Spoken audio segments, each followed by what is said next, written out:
significant morbidity and mortality, in that there are greater than 27 million cases to date and greater than 487 deaths in the US. The virus has both revealed and amplified structural racism across our society. It has devastated families due to loss. It has evaporated jobs. It has torn through towns, canceled weddings and graduations, depleted healthcare workers. And so we know that because it has revealed and amplified the structural racism, we needed something to actually prevent and get rid of this pandemic. And that's where the vaccine comes in. The emergency use authorization is an extra step, is just what it implies. It's an approval for the vaccine, but on an emergency basis.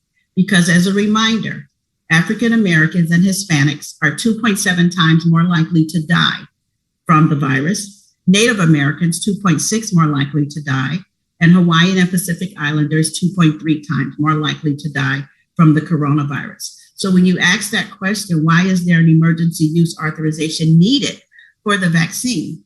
These are the reasons why.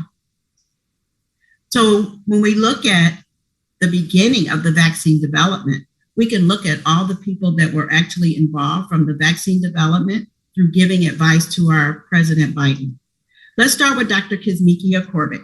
Dr. Kizzmekia Corbett is the National Institutes of Health scientific lead for the messenger or mRNA vaccine. It was co-developed with Moderna. So NIH, Dr. Fauci's group, and one of the lead scientists was Dr. Kizzmekia Corbett, as you can see on the screen. Her group at NIH partnered with Moderna to develop the mRNA vaccine. And Dr. Kizzmekia Corbett has been involved with the program for 6 years, although the actual development of the vaccine has been in existence for 20 years, but more on that later.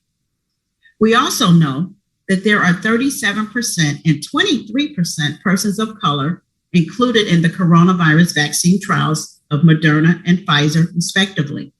We can look at Dr. Lisa Fitzpatrick. She's an infectious disease physician in Washington, D.C. She entered the trial to be a role model for her patients and to prove to them and show them that the vaccine is safe and that she believed in the data. Then there's Dr. Chris Cornell, another physician and health equity expert in New Jersey. She entered the vaccine trial for a very personal reason. Her dad passed away from the coronavirus back in April. She wanted to honor her dad and pay tribute as well as be a role model for her patients. Then there's Anchor Dawn Baker of Savannah, Georgia. She's a reporter who had done numerous stories on the vaccine and did a story on the vaccine trials not enrolling enough people of color, and she entered the trial. Then there's myself, yours truly, Dr. Tamara Marshall. I entered the trial as well after watching the Black Lives Matter protests all summer and wanting to get out there to protest, but knowing that it wasn't safe due to the pandemic. So I decided to put on my scientific hat, enter the trial, as well as speak about the vaccine and report on the accuracy and safetiness of the data.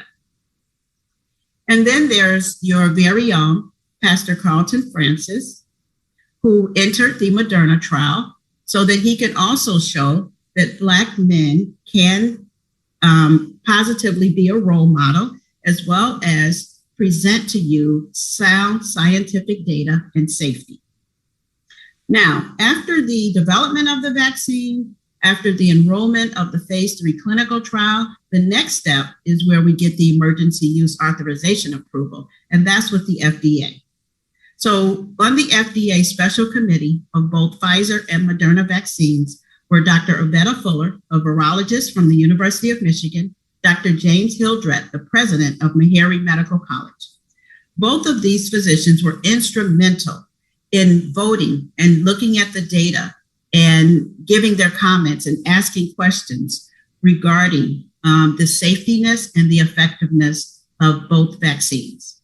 Both of them voted to approve the vaccine, and I actually witnessed this in public hearings on 2 different dates in December. After the approval process, it's time for the vaccine to be injected. because it's one thing to have an approval, but it makes no sense to have an approval, but then no one gets the vaccine. So the first person in the United States to receive the mRNA vaccine by way of Pfizer was critical care nurse Sandra Lindsay of New York. She entered, she's obviously a frontline healthcare worker, and she wanted to be the first recipient and show communities of color that it is safe and that it is effective. And she wanted to make sure that she was gaining trust with her patients. Another gentleman, former Surgeon General Jerome Adams, did his public recipient of the vaccine as well. And he did this in public. And then we have our Vice President Kamala Harris, who made a public appearance, not only for the first dose, but as well as the second dose in receiving the vaccine as well. So when you look on the screen and you look at the timeline from Dr. Kizzmekia Corbett all the way through persons of color, one of whom you definitely know, and Pastor Carlton Francis, and then all the way through the approval process to the vaccine recipients, you see people that look like us. And this did not happen with the syphilis study, Tuskegee syphilis study. This did not happen with people made decisions about Henrietta Lacks. This didn't happen with the poor Puerto Rican women who were exploited for their reproductive rights. And neither did this happen with Native Americans. None of these decisions had people of color advocating for them. But we also know that not only do we see these people up front of the vaccine, we can also look behind the scenes. And we can see that the co-chair of President Biden's COVID-19 task force, Dr. Marcella Nunez-Smith, is instrumental in giving her expert advice and expertise to the president and vice president. So when you sit back and look at this timeline, you can have some confidence in knowing that all of the people represented here on your screen, and many that you do not see behind the scenes, are representing communities of color and making sure that the vaccine is safe and is also effective. So when we look at the science, we're going to start gathering deeply into the science here. I'm going to show you on the left is the actual coronavirus. This is actually the whole virus. And that little part that sticks out, we call that the spike protein. And that's what's forming the crown. When you see that ball of the coronavirus and those pieces sticking out is the spike protein. And then how the virus enters our cells, it attaches to cells on our body. And it invades our cells. Once it gets inside our cells, then it grows in number. And that's what's called an infection. So the ideal vaccine targets this spike protein here. And it builds up antibodies in your body to fight off the natural virus if you happen to get it. So when we look at this in detail, you have the whole virus here. The vaccine is made from a recipe to this spike protein. The vaccine is not made from this entire ball of the virus. It's only made with instructions to make this recipe with the spike protein. And that's what's injected into your body, a protein for a recipe to the spike protein. I'm going to share a short video with you, and hopefully the visualization of that will make the mechanism a little bit more clear. It's a great animation. So hold on 1 second.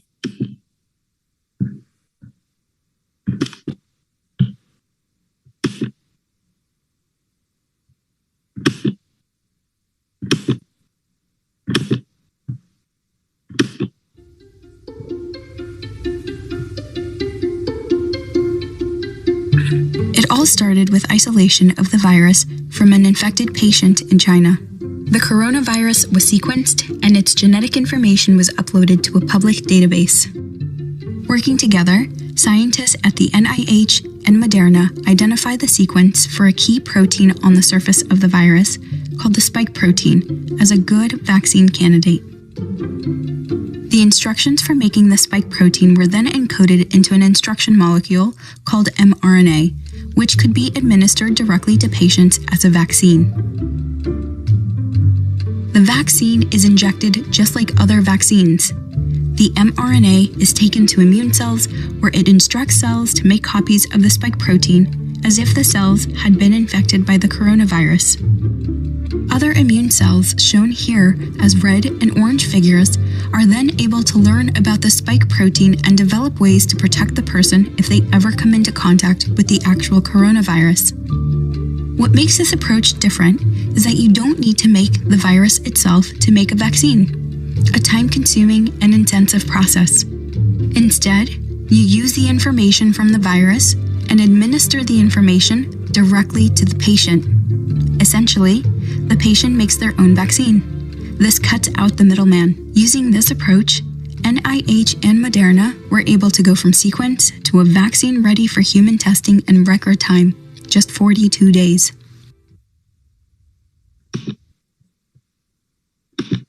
Okay, so hopefully the animation made a little bit more sense as far as the mechanism. I'm going to get back to the presentation and we'll walk through the science again in a little bit more detail. So again, the actual spike protein is what the recipe is actually made from. And as you can see here, the messenger RNA sits in the middle of a layer of fat lipid. If you think of a sunny side up egg, where you have the white part of the egg is the cytoplasm, that's actually where the protein sits, or the recipe, mRNA, to the spike protein. The yolk would be the nucleus. Now, our DNA lives in the nucleus, and at no time does this protein, or mRNA, come in contact with the nucleus. It sits out here in the cytoplasm, and is degraded rapidly after it creates the antibodies. So once our cells create a memory to the recipe, if we happen to be infected with the coronavirus, the cells, our immune cells, such as the B cells, actually realize that they've seen this recipe before, and they actually produce the antibodies to fight off the actual coronavirus disease. And that's pretty much the mechanism. And it's what the animation told you, is that your body actually makes your own vaccine because you're injected with the recipe to the spike protein. Now, let's look at what's in the vial. Listen closely. What's in the vial is the protein, mRNA, or the recipe to the spike protein. It's surrounded by a layer of lipids, or what we call fat. And I'll talk more about the fat layer in a minute. Also in the vial is water, lab table sugar, which is essentially sugar, and FDA-approved buffers. These FDA-approved buffers are all embedded and made up of the layer of fat. And the reason why they're needed is to hold the structure of the messenger RNA so that they don't clump together, so that they don't lose their integrity before they're injected into your cells, so they can hold the pH of the body temperature, as well as hold the temperature in general. What's not in the vial? Preservatives, antibiotics, other adjuvants, and all the components are rapidly cleared. It's a protein, so it's rapidly cleared from your body. The most important thing that's not in it is there's no virus. Remember, this is a recipe to the spike protein, which is the little part here. At no time is this whole virus inserted into your body. The only thing inserted is a protein, which is the recipe to the spike protein. And we'll get back to that a little bit later. Let's look at an example of the clinical trial, the phase 3 clinical trial, in which Pastor Carlton was a part of, and he was actually in the vaccine group. And myself, I was also a part of the Moderna trial. I happen to be in the placebo group. So most clinical trials, when they're well designed and well controlled, they have the investigative group, or in this case, the vaccine, which is our investigative group, as well as the placebo. The placebo group is really a tester. It's the control group. In this case, the placebo was saline and water. So when I entered the trial, and when Pastor Carlton entered the trial, you're blinded. You don't know what you actually receive. None of the volunteers know which arm they're in. Are they in the vaccine arm or are they in the placebo arm? The volunteers don't know. Not only do the volunteers not know, this is a quadruple blinded study in that the study physician does not know, the study coordinator does not know, the pharmacist does not know. You're putting to the group or the arm based on the computer with a 1-to-1 randomization. So the volunteers are blinded, meaning we don't know. We go about our normal everyday lives. We complete safety questionnaires on a weekly basis, and often, especially after the 2 injections. Remember, this is a 2-injection vaccine. So not only does the vaccine group get 2 injections, but also the placebo group or the saline saltwater group also get 2 injections. However, because you're monitored very closely, you're monitored for symptoms of the coronavirus itself. And in case you report that you are having symptoms, it's up to the study physician to diagnose those cases by way of physical exam and coronavirus testing. And they determine who was positive with the coronavirus. Now, I know you've heard a lot about efficacy, and you know that both Pfizer and Moderna have similar efficacies. Well, the way that number is obtained is by taking the number of people who were positive with the coronavirus after being diagnosed by the study physician. So, for example, in the Moderna trial, when we look at the vaccine group, 11 people of the 15,210 people were positive with the coronavirus.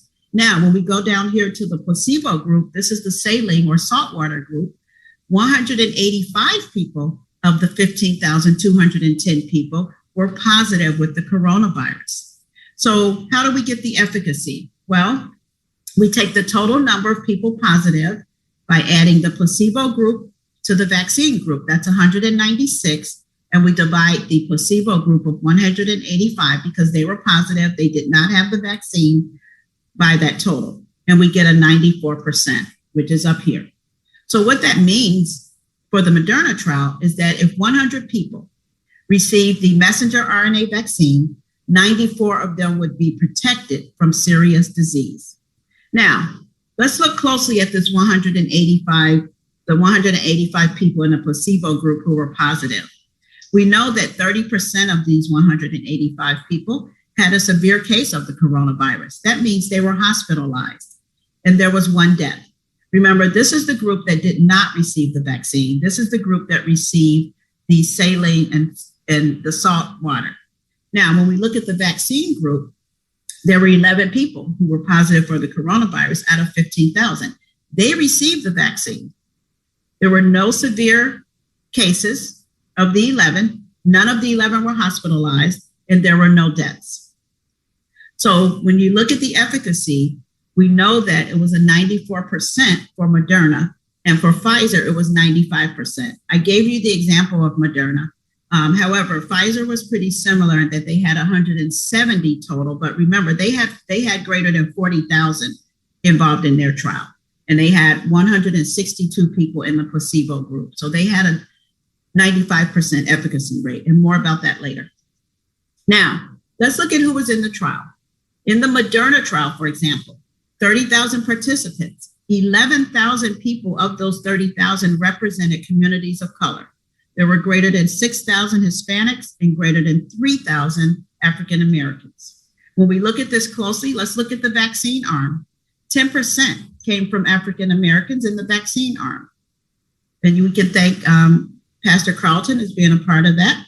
And in the placebo group, 10% of African Americans were represented in the placebo group, and I was in the placebo group. However, the population of African Americans in the United States is 13%.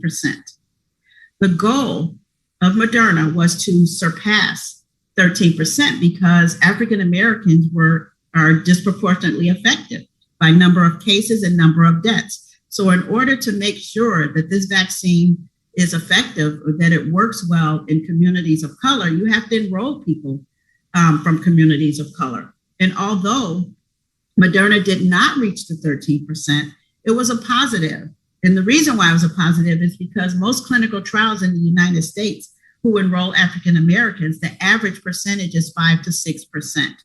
So the fact that Moderna really actively recruited and really actively advocated for communities of color and African Americans and Hispanics in particular to be enrolled in the trials, it was a positive.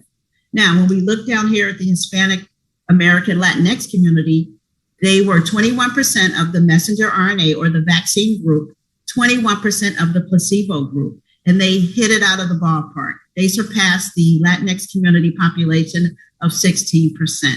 So overall, there's work to be done with enrolling other communities of color from the American Indian group, Alaska Native group, Native Hawaiians, and Pacific Islanders, because they were less than 1% of the community of the clinical trial, but they're also disproportionately affected. So there is work to be done when we talk about recruiting and making sure that communities of color are well represented diversely across the board. So other representation, not only by color, but also by comorbid conditions or underlying conditions that I talked about earlier, such as cancer and diabetes and HIV and heart disease and obesity, well represented as well in the trial. In the 18 to less than 65-year-old age group, there was 17% in the vaccine trial and 17% in the placebo arm. And then when we look at the greater than 65-year-old age group, this number was mixed because it was it wasn't a large enough number to actually tease out and separate out. However, this group comprised 25% of people with underlying or comorbid conditions. So altogether, there were greater than 6,700 cases of people with underlying disorders, and the vaccine, when analyzed on just this group of people alone, was 96% effective. So not only are the volunteers representing communities of color, they're also representing people who have these underlying conditions, because remember, these are the people most at greatest risk of dying from the coronavirus. And so we must make sure that the vaccine is effective for these people as well. Now, safety profile, all clinical trials must report safety. And so when we look at for example, I'm using the sample of the Moderna vaccine, and Pfizer's side effects were actually similar. So when we look at it, we know that the vaccine was generally well tolerated. The most common side effects were injection site pain, just pain right at the injection site, fatigue, headache, muscle aches, joint aches, chills, nausea and vomiting, tenderness or swelling under the arm, fever, swelling at the injection site, or redness at the injection site. And by no means am I saying that every person who received the vaccine had all of these symptoms. No, what happens is in clinical trials, they determine upfront before the trial even starts, what percentage are they going to use of reporting side effects. In the Moderna case, they actually lowered it from what most clinical trials are. They lowered it to 2%, which meant that if greater than 2% reported a certain side effect, it was actually listed as the most common. And so as you can see here, 92% of people experience injection site pain, for example, and then 14% may have experienced swelling at the injection site. But that represents greater than 2% of the population of the volunteers in the vaccine group reported that particular symptom. Now, not only are the safety and adverse events reported in all clinical trials in the United States, the deaths also have to be reported. And so there are deaths in both the Moderna trial as well as the Pfizer trial. However, one of the key roles of the study physician is to determine why did a person die who happened to be in the trial. Let's take the messenger RNA arm group. There were 6 people in that group who actually died. And these were people who actually received the vaccine. However, the study physician is up to them to determine the cause of death. What they determined for each one of these 6 cases is that not one time was the vaccine related to a death. Every person that died in the Moderna trial, especially in the vaccine arm, had an underlying condition, and it's actually listed why that person died, whether it was cardiorespiratory arrest, a suicide, a head injury, a myocardial infection, or an abdominal injury. It's listed, and the study physician determined that it's not due to the vaccine. We can also look to the placebo group. In the placebo group of the Moderna trial, 7 people died. And so also the cause of death must be listed by the study physician. And obviously this was the salt and water group. This was the saline arm. So it had nothing to do with the vaccine. However, the causes of death still has to be listed. What we do know in this group, remember, there was a person in the placebo group who actually died from the coronavirus. And that's shown here that I circled with the 1. Now, when we look at the Pfizer deaths, we also know that there were 6 people in the phase 3 Pfizer trial who also died. 2 people were in the vaccine arm. 1 person died of arterial sclerosis. Another person died of a cardiac arrest. And those were 2 people that were in the vaccine arm. However, again, the study physician determines that the cause of death was not related to the messenger RNA, but to the volunteers' underlying etiology and why they actually died. The other 4 deaths that were in the Pfizer trial were all in the placebo arm, but their causes of deaths are listed too. So we do know that 8 people died when we combine both clinical trials, Moderna and Pfizer. 8 people who were in the vaccine arm did die. But you have to remember, both of these trials have volunteers enrolled who have multitudes of underlying disorders, underlying diseases, such as heart disease and diabetes and HIV and cancer. And so all of the deaths are attributed to one of their etiologies of an underlying disorder, and none of these deaths were attributed to the actual vaccine. So let's look at both vaccines. We can look at the vaccines that are actually approved currently for emergency use. They were both approved in mid-December. They're pretty similar in that both of their efficacies are 94.5% for Moderna, 95% for Pfizer. Where they differ is the amount of days in between doses. Both of them require 2 doses. Moderna is 28 days apart, Pfizer 21 days apart. The storage is another difference. Moderna can be stored in a regular refrigerator, freezer, -13 temperatures to +5 degrees Fahrenheit, whereas Pfizer requires the ultra storage, specialty storage of -112 to -76. Another key difference is the age of the volunteers enrolled in the clinical trial. For Moderna, that was 18 years and up, and for Pfizer, 16 years and up. So if you have teenagers that are 16 and 17 and you would like them to be vaccinated, you definitely would need to look for the Pfizer, a facility that is actually given the Pfizer vaccine, because the volunteers in the Pfizer trials were 16 years and up. I'll talk more about vaccine trials in kids when we get to the Q&A session. Now, just an update on the status of vaccines that are currently in production. We know that so far, our 2 vaccines that are approved for use are Moderna and Pfizer. Coming along on the pipeline, the Johnson & Johnson/Janssen vaccine will be submitting. They've already submitted their application to the FDA. They will undergo their special committee meeting with the FDA on February 26th. So that's the next vaccine down the pipeline that's actually going to be up for their emergency use authorization approval. So we have things to look forward to. We also have coming along down the pipeline a vaccine from AstraZeneca. Looks like likely March 2021, they'll be seeking EUA. And then coming up behind them later on in late spring would be GSK, Sanofi, and then Novavax. So we have quite a few vaccines coming along down the pipeline, but so far right now we have the 2 that I'm talking about tonight specifically that are already approved, and that's the Moderna and Pfizer vaccine. Now, when we look at the our current state recommendation, I have 2 states that I'm talking to today, Illinois and Missouri. So first with Illinois, we're actually in the 1B category, and that means persons 65 years of age and the essential workers that includes our teachers and staff, our first responders, such as policemen and firemen, our postal letter carriers, food service employees, correctional and homeless shelter facility. Now, in the next few weeks or later on at the end of the month, this category will also include people that are under 65 years, but also have a comorbid or underlying conditions that are listed here. Now, for the state of Missouri, you guys are also currently in 1B, but you're divided into tiers 1 and 2.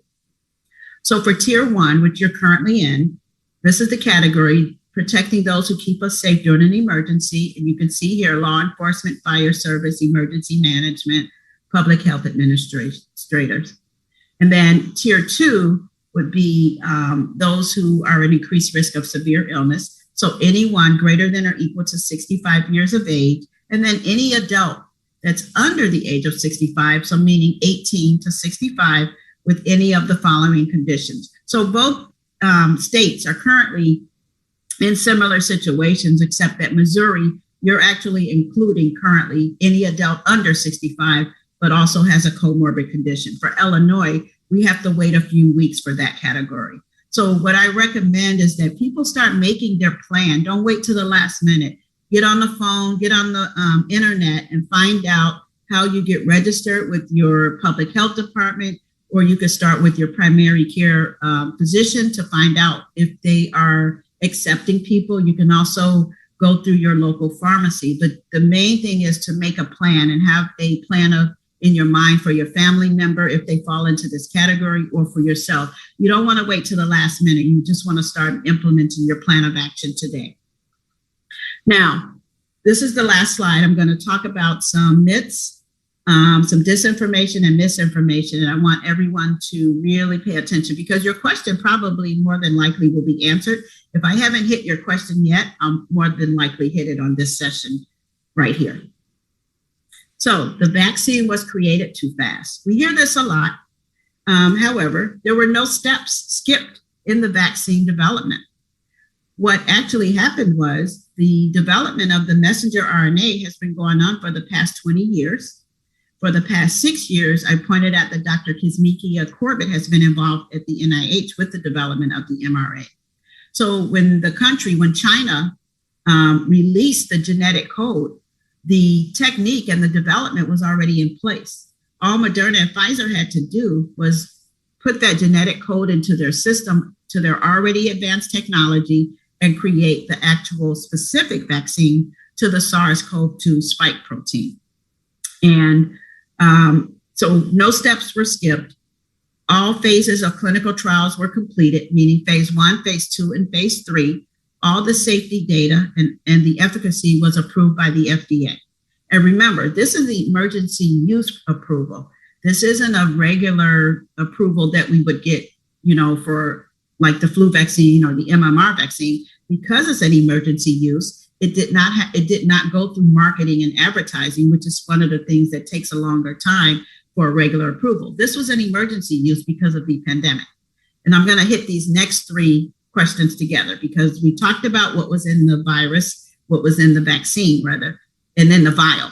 The vaccine will give you the virus. The vaccine has a chip in it. The vaccine has aborted fetal tissue in it. So when I went through the ingredients of what's in the vaccine, I gave you the protein, mRNA or messenger RNA, which is your recipe to the spike protein. That's in it.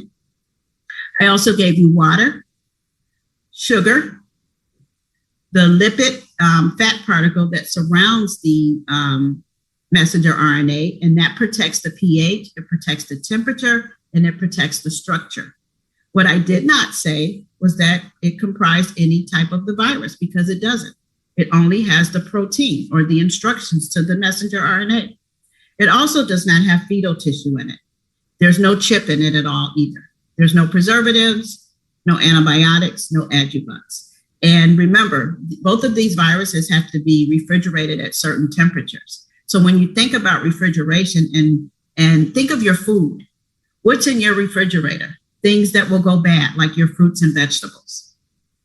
They don't have preservatives. There's no preservatives in your fruits and vegetables. But when you open your pantry or look on your shelves and you see shelf life foods can sit on the shelf forever because they have tons of long chemical names in them, preservatives, that allow them to sit on the shelf.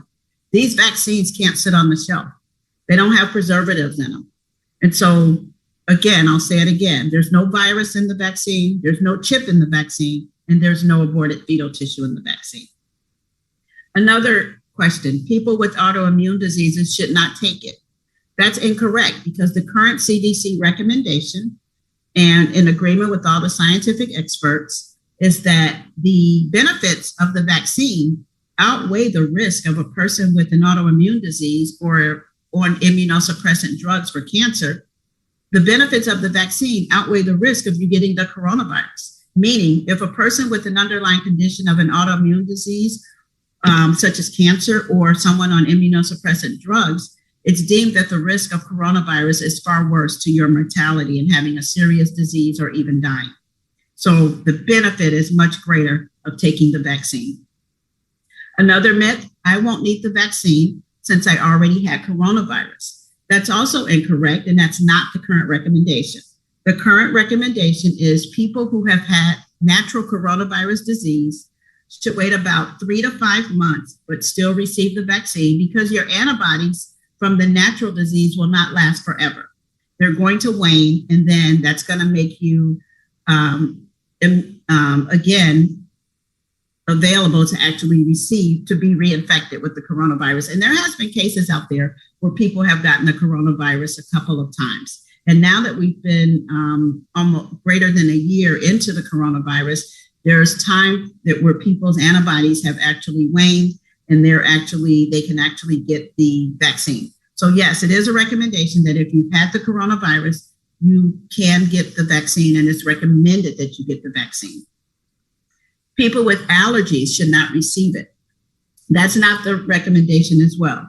There's two parts to the allergy questions, and I'll go over the first part first. The first part of this is, if you have a history of severe allergies, meaning you're a person that has always carried an EpiPen, you've ever been hospitalized and received a shot of epinephrine for any type of reaction to whether it was food or a bee sting, if you have that history, you must take special precaution. One, make sure your EpiPen is not expired. Take it with you when you receive your vaccine.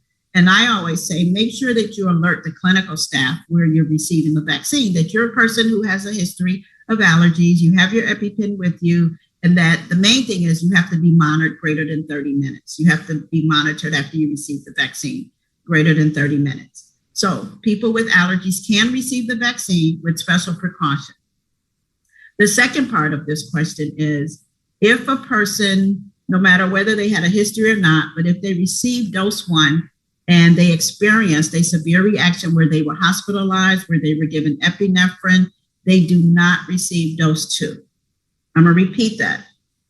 For the second part of this question, if a person received dose 1, experienced a severe reaction where they were hospitalized or received epinephrine at any time after dose 1, they do not receive dose 2. Okay? Hopefully that recommendation is pretty clear. If not, I can go over it again later. Now, because they are reporting and keeping data of people that actually have experienced the reaction. Remember, there were greater than 70,000 volunteers between the two trials, and currently there's greater than 47 million people to date that have received 2 doses of one of these vaccines. And so what we are seeing now as far as allergic reaction, for Moderna, there's 2 cases of the allergic reaction for every 1 million people.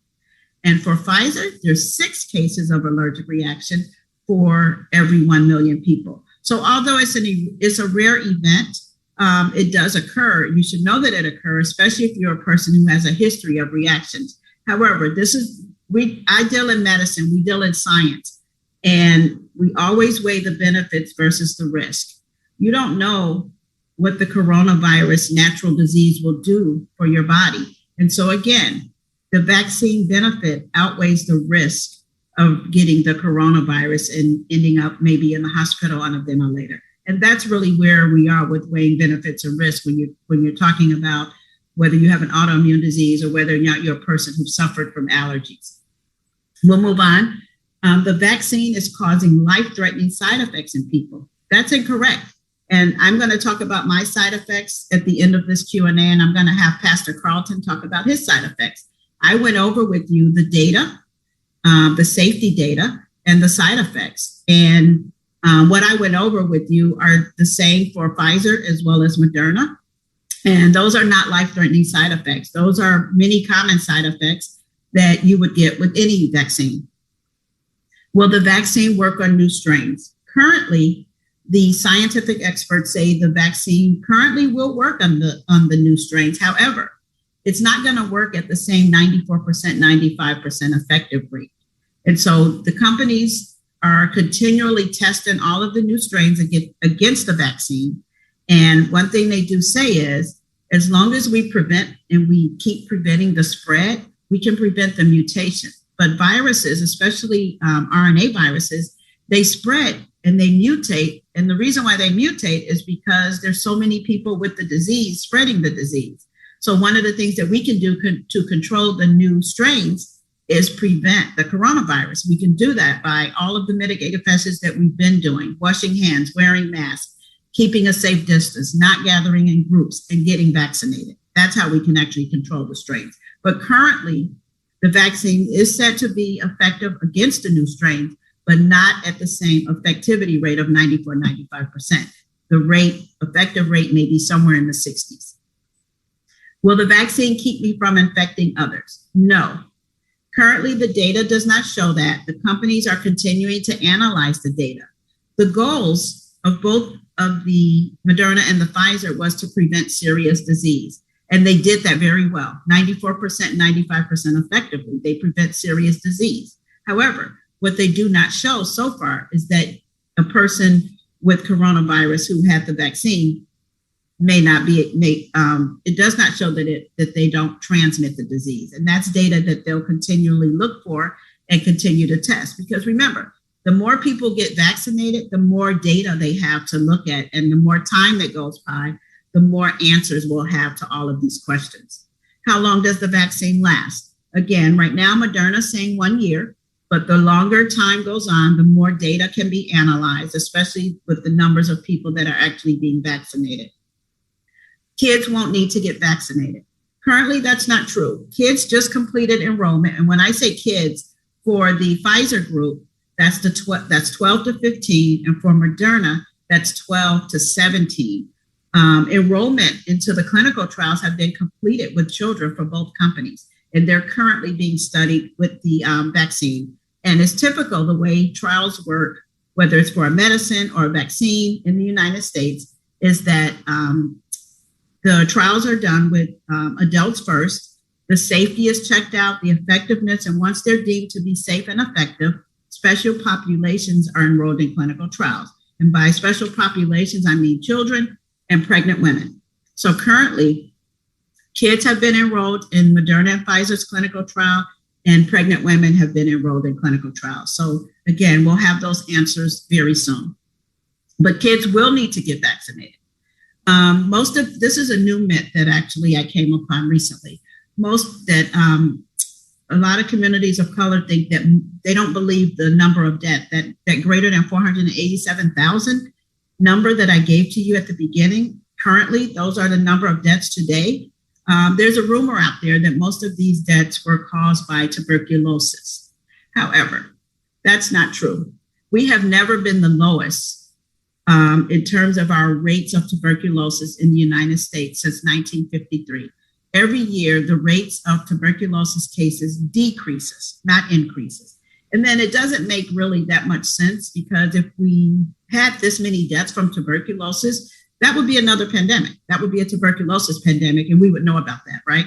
So no, it's incorrect that the deaths were caused by tuberculosis. These greater than 487,000 deaths, and many of you may know people who have actually died, they're truly caused by the coronavirus pandemic.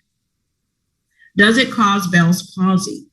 This is an adverse event that was reported in clinical trials, and it's come up a lot because it needs to be, because it actually was something that actually happened in the clinical trials. So remember, there were 30,000 people in the Moderna trial, 40,000 people in the Pfizer trial, and there were 8 people total who in the clinical trial who actually had Bell's palsy. And for people who don't know what Bell's palsy is, it's a temporary facial weakness or facial paralysis of half of the face. It is temporary.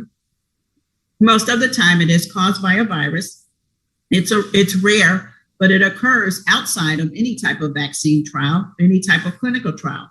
It occurs in the general population, about 15 to 20 cases per 100,000 people in the general population. In this particular instance, we have 4 people, 3 people in the vaccine arm, 4 people in the vaccine arm for Pfizer. So we have a total of 7 people who actually contracted the Bell's palsy, 8 people total. This number is not higher than the general population of people who would have gotten Bell's palsy had they not been in a trial. And Bell's palsy does occur in the general population. And it occurred as well in these 2 clinical trials. So it must be stated that it's a rare event. It did occur, but it's not deemed to be outside of the general population statistics and data. So with that, I'm actually going to stop sharing my slides in a second, but I want you to chew on this slide here for 1 second. I'll give you a couple of minutes to read that. This should make you smile. Now, I do want to make sure and caution everyone that we really must continue to alleviate and control the pandemic by way of washing our hands, continuing to wear our mask, even if we've been vaccinated, because remember, we need the entire population vaccinated. We need a high percentage of the population vaccinated in order for us to get back to pre-pandemic normals.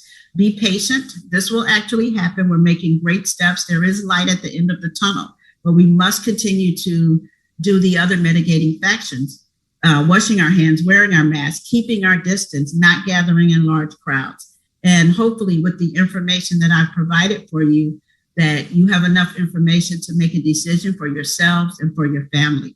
With that, I thank you, and I'll stop here.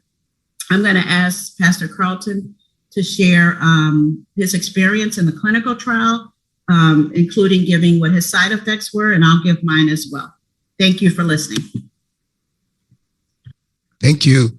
Thank you so much, Dr. Marshall. And just that's for everyone involved. That's Dr. Marshall, Dr. Tamara Marshall, MD, right? So she is a medical doctor, and this is an outstanding presentation. We have the side effects that I received from getting the actual vaccine was I had pretty significant pain, and more so around the second vaccine than I did the first vaccine. The first vaccine, I questioned whether or not I actually got the vaccine, but then with the second vaccine, I had pretty significant pain at the injection point. And I was kind of, I know saline doesn't do that, so I was kind of pretty sure that it actually had the vaccine, but that was really the only side effect that I had from the vaccine, and that was last August.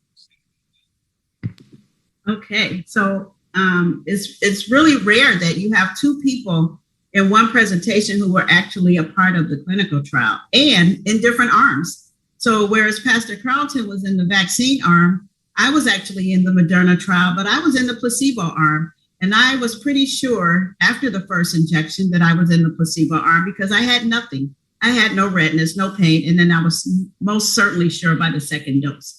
So when I was given the opportunity to be unblinded, to actually come into my clinical trial site and talk with my study physician, and they explained what my options were. I could remain in the trial and remain not knowing what I actually had, or I could come out of the blinding state and decide once I was given my option, whether I was in placebo or the vaccine group, what my options were. So, of course, I elected to be unblinded, and true to what I thought, I was in the placebo trial. So I elected to go ahead and receive the vaccine, and I received my first dose January 12th, and I just had really just pain for one day, and it really wasn't pain that was noticeable or kept me from doing anything. I didn't have to take anything for it. And the most severe symptom that I had after dose 1 was itching. So I had actually itching just right at the injection site. And just let me say a word about side effects. Side effects are actually good. I know that sounds weird. Side effects makes you know that your immune system is robust and that it is working. And so when I had the itching on my arm, I actually smiled, and I refused to take my Zyrtec. I refused to take any Benadryl. I put a cold compress on my arm and kept it moving. Now, it is true that the second dose you may experience, and I've read this everywhere and I've heard about it everywhere, but I received my second dose on February 9th, which was last week. So by the evening of, I got it in the morning, like 8 o'clock in the morning. By the evening, I had chills, and I had a headache, which meant I knew I had a fever. So I elected not to take anything initially, but because I was so cold, I had so many chills that I felt like I was standing outside in our -6-degree weather. So I actually did take a Tylenol. I had a fever the next day, and by the third day, half a day, it was gone. It was just kind of weird because it wasn't like when you're sick and have the flu where everything is gradual and you slowly get better. This was abrupt, and it abruptly stopped just as fast as it actually started. And so I actually was okay with the side effects because I knew that my immune system was responding positively. Now, it doesn't mean that if you don't have side effects that you don't have a great immune system. However, if you are scared of the side effects, don't be scared of the side effects because they're the same side effects you would have for any other vaccine. Some injection site pain. I happen to have itching, and the second dose, that's your booster dose. So you tend to get a little bit more side effects. But don't let that scare you because the way I look at it is I would rather have those mild side effects than not knowing what the coronavirus disease would actually do to my body, because that's the unknown, right? We don't know if we're going to have a serious event and end up in the hospital on a ventilator. And so, again, benefits and risks. The benefits of the vaccine far outweighed, with those side effects far outweighed the risk of actually getting the coronavirus. So I'll leave it there, and I'm going to hand it over to the coordinators of the chat room and the Q&A. Okay, thank you. Thank you again, Dr. Tamara. We have a question. The question is, should you take anything before the shot? Great question. I'm glad you asked that. No. Now, the recommendation, and this is why you should not. You don't want to dampen your immune response before you actually have the vaccine. And these studies were done in children who get, children, remember, are our most populated vaccine recipients. Tons of studies have been done in children where the immune response is actually masked if you actually take something before you get the vaccine. It is okay, however, to take something after. And it's okay if you need to take something for headache, if you need to take something for fever after you've already received the vaccine. But do not take anything before, because you want your immune response, you want that immune response to be fully robust and to respond in the best way it can by making those immune cells. Thank you. Thank you. I believe that was the only question. The only other comment there was my favorite cousin told me that I'm still her favorite cousin and she loves me. She knows who she is. Awesome. Are there any, if there's questions, can you put your question in the chat box? We have maybe just a few more minutes. And if you have questions, if you could type them in the chat box and we can take them from there.